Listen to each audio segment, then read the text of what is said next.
So I'm out here with the Dexta this morning. I've made good progress since the last video. Been updating a few of the parts. Got new check chains on the rear, new levelers on the linkage, new seat, new dash panel, all the little bits that you just overlook over the years. So it's now finally time to put some fuel in this tank. Check that there's no leaks around the petcock / primer there. So I'm just going to bleed through the fuel here with the new lift pump installed, and finally got 10 litres of diesel into the tank here. I'm just opening up the first bleed screw here.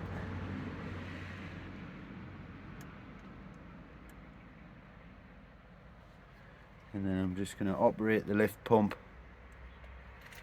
As you can hear, there's definitely air in the system there.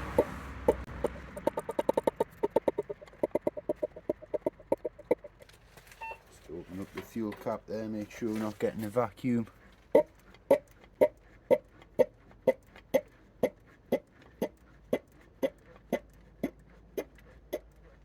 Sounds like we're starting to get through the pipes there. And now we'll be filling up the filter. I did initially fill the filter, but then I've changed the lift pump since, so I'm having to redo this.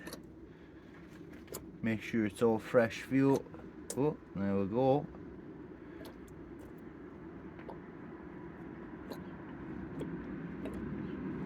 Just try and do this until we get all the air out.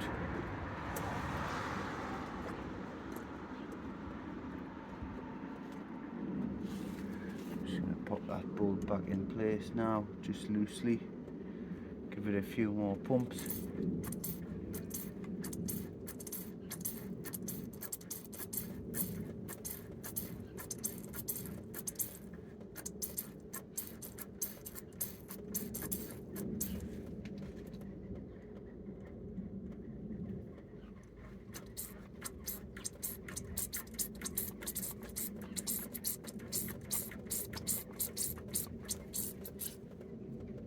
So I'm going to now close this front bolt, the bleed bolt, and open up the second bleed bolt, which is at the rear of the filter, which is slightly higher, to remove any last air in the system before the injectors.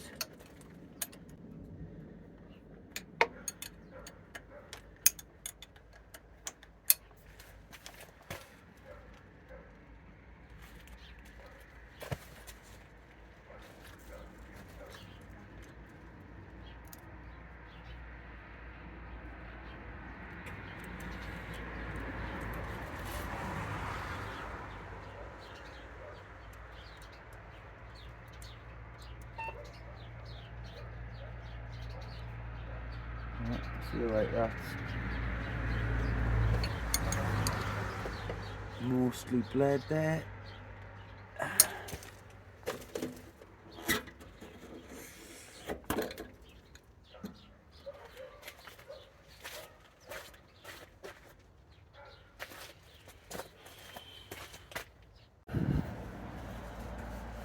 So we're going to give her the first start after doing all this work and stripping the tank off and all that.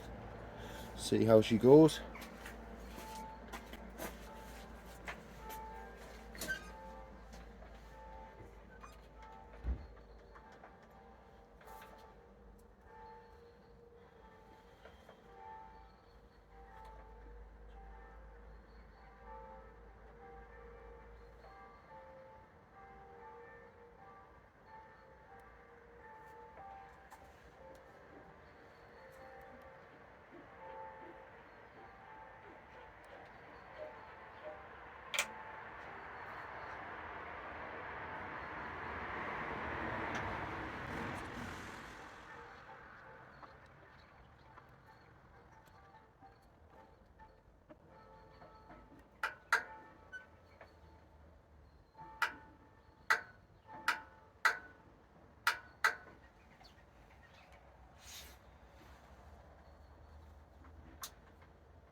2,000 years later.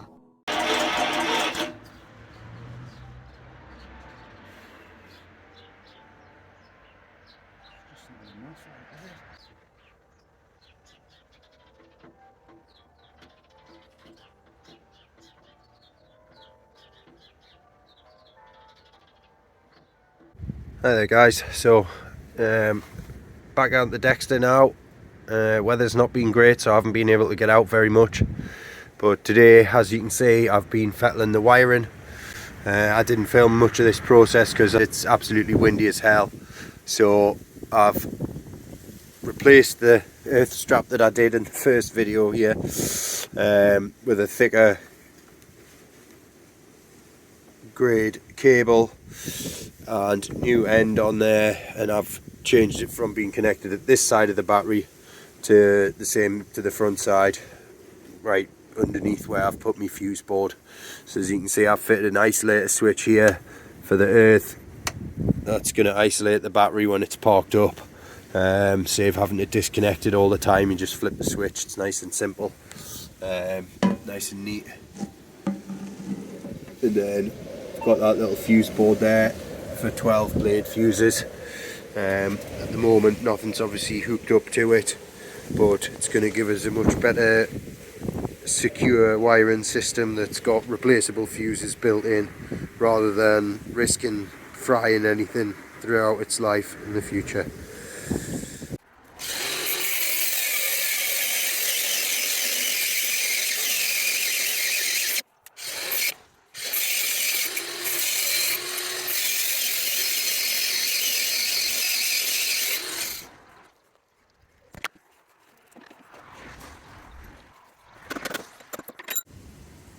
So I've just had to cut out the original leveling yoke here, as the original pin was completely seized in one side and I couldn't get it drove out with a punch, and I didn't want to risk breaking this part of the main lifting arm.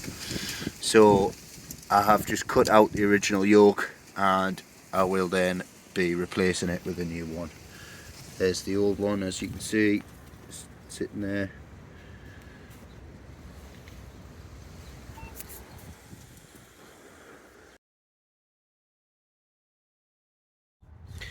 So I'm now another day into this wiring project here, as I had to order some parts, and these are the terminals that I've decided to go for. They have quite a thick, substantial body to take the current and spread it to the cable with as little resistance as possible, and these also have 4 available ports to connect up wires rather than just one single port like these old school battery lugs have here. So I'll be changing these out now and tidying up the wiring. As you can see there, the wire's just bare, where on these new ones they have a nice little collar that goes around the wire to keep it all nice and in shape when you compress it, so it doesn't just squeeze out and knock the wire. So I've got that installed and cut back there, so this negative terminal here will just install onto the wire there. And once this is all done, there's a plastic cover for these terminals so they're not exposed, which is another reason that I preferred these ones over the original.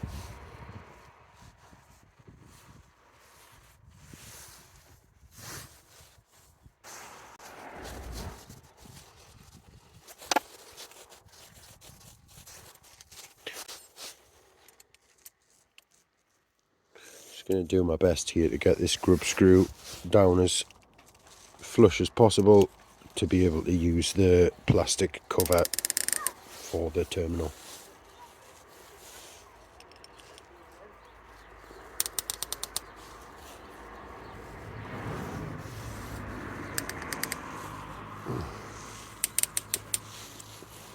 Well, I think that's as tight as it needs to be for the moment. And that's going to be the negative terminal, and that should attach up nicely just like that.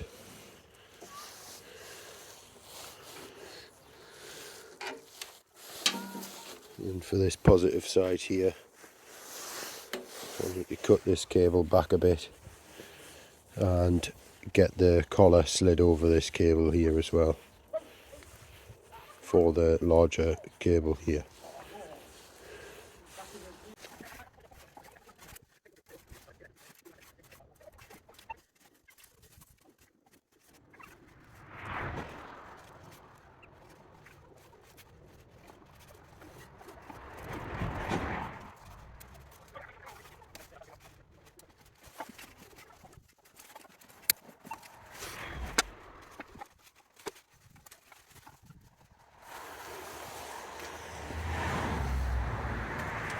Well, that was a bit trickier than I had hoped for that second collar. Got these nice snips here that I only use for wiring.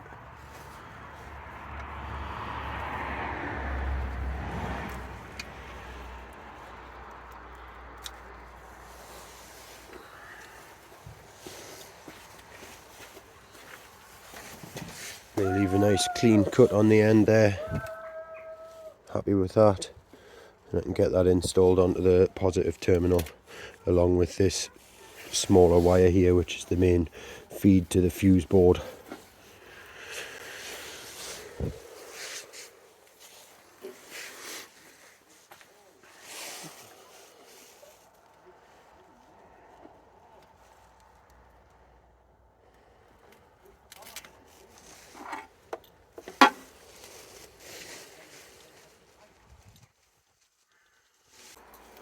So I'm just going to cut that cable down in length there as well.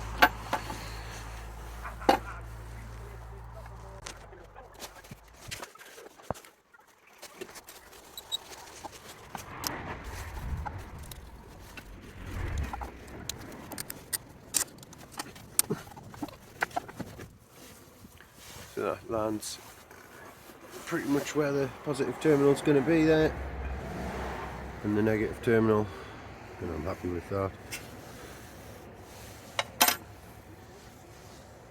And there's also this main feed here coming from the new wiring harness, which is a thick yellow cable, and if I remember correctly, this is the feed for the heater plugs, and this was also connected to the positive terminal on the solenoid here.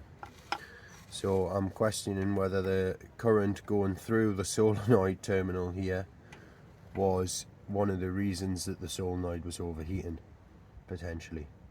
So what I might do is run this feed rather than it coming straight from here, I might extend this and just put it straight into the terminal itself.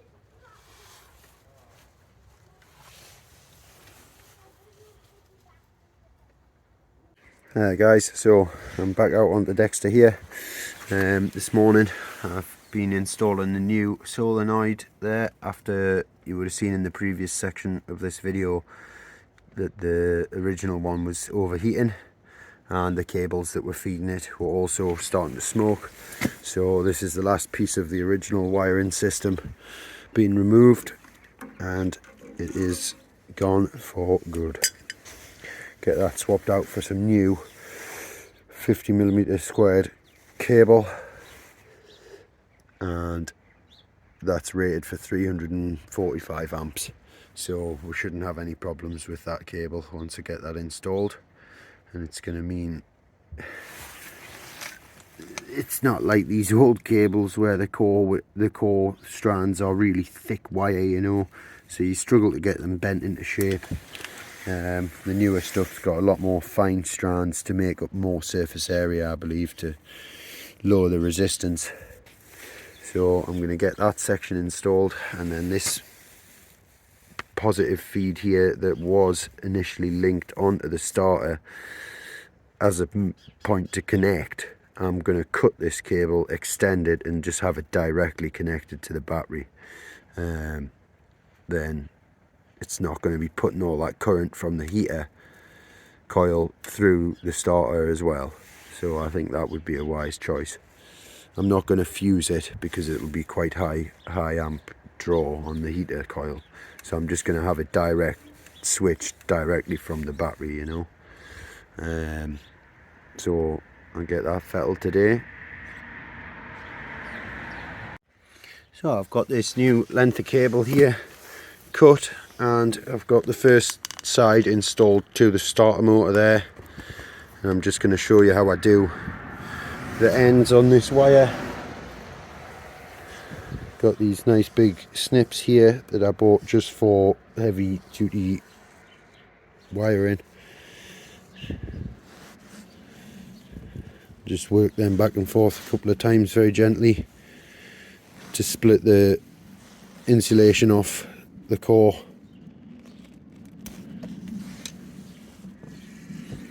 And then I've had the cable pressed into place to see where it's going to land, and left a little bit of play on it there so it can flex around without being under strain. And when you cut these ends, you see how I've left a little bit of a gap between the terminal and the actual insulation there.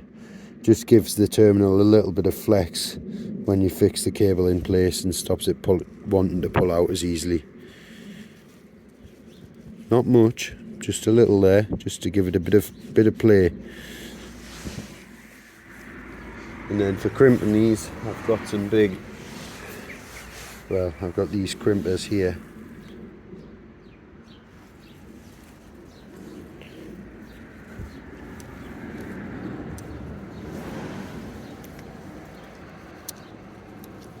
And I like to set the teeth on these crimpers to one side being bigger and one side being smaller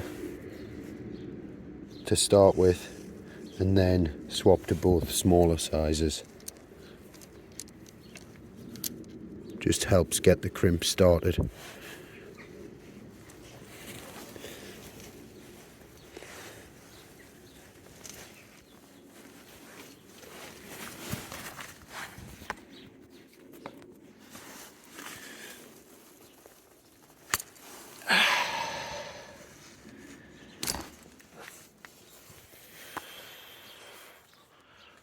That's good and tight in there now. Bloody phone holder. There you go, so that's crimped on there nicely, that lug now. That's not going to be coming off anytime soon. And I'll just put some red insulation tape around there just to stop any shorts happening, and get this installed onto the solenoid there. And that's the last piece of heavy duty wiring done and replaced from the original loom. and the only other wiring I'll be doing is for any auxiliary stuff that I will add to the tractor. So I'm pleased to be at this point, get the last bit of wiring done and then get the injectors bled off and try and start this up properly for the first time, as the previous attempt didn't really go too well. So with this new positive feed coming from the solenoid now installed and the new solenoid installed, that is the original electrical system completely replaced now, so I'm pleased with that. Well, I say that, this switch is still to change, but I ordered a switch and I wanted the screw terminals like this switch has here, but the switch that arrived is like a blade fitting terminal, so I'm going to see if I can get it swapped for the like for like switch, because I don't want to have to put blade ends on the end if I don't need to. They just don't look as good, I don't think, as a direct connection. So I'll give you a little shot of the battery now. It's in place there. And the fuse board, I'm just still messing around with the side lights and auxiliary lights at the moment, so those connection blocks are just for testing. They won't be staying on the vehicle. But that's the main positive feeds there, going down to the starter, to the solenoid, then to the starter, and then the black feed there, that feeds this fuse board. Then the earth there, the ground, is switched, feeding the fuse board and coming from the battery into the switch, and then from the top end of the switch down to the frame and to the fuse board. So I'm really pleased with how that's all coming together now. So with the wiring and that now finished on the Dexta, pretty much finished for today, and I'll be looking at the rest of the wiring for the auxiliary lights and the carb lights once I get the carb actually installed onto the machine. I've just received a parcel the other day from AgriLine here, and this is a replacement toolbox for the Dexta, so I will be getting a look at having that installed in the next video as well. Before I install it, I'm going to give it a lick of paint though. So with that, I'm going to end this video, and I will catch you guys on the next one, and hope you guys have had a good new year, and look forward to working through some more interesting projects and finishing off some of the ones I've already got going throughout 2024. So best wishes to you all, and catch you on the next one. Cheers guys.